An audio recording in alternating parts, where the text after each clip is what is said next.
Personne ne sait encore qui va partir.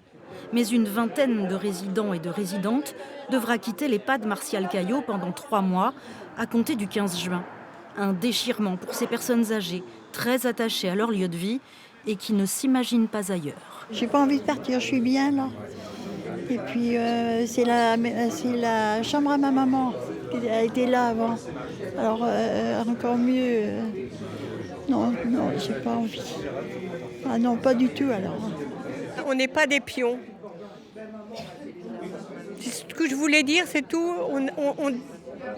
Bon ben pour moi, c'est pas le cas, mais on ne déracine pas un arbre, un vieil arbre. Il y a des gens ici qui sont là depuis des années, qui savent pas ce qui se passe. Et puis voilà, on leur dit rien.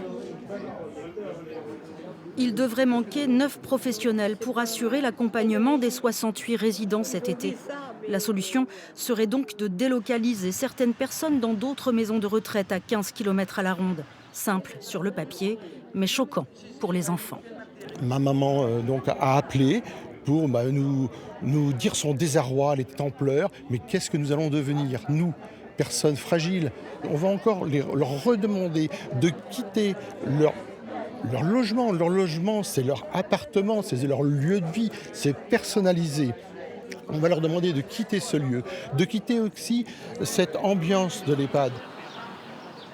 Arriver dans un endroit où ils ne connaissent personne, où ils devront réapprendre le quotidien, c'est quelque chose d'impossible à leur demander et beaucoup vont se laisser glisser.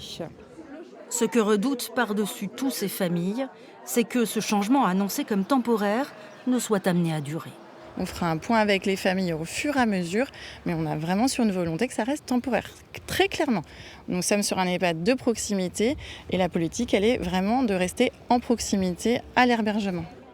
Les modalités de ces transferts feront la semaine prochaine l'objet d'une rencontre entre l'intercommunalité, le département et l'ARS.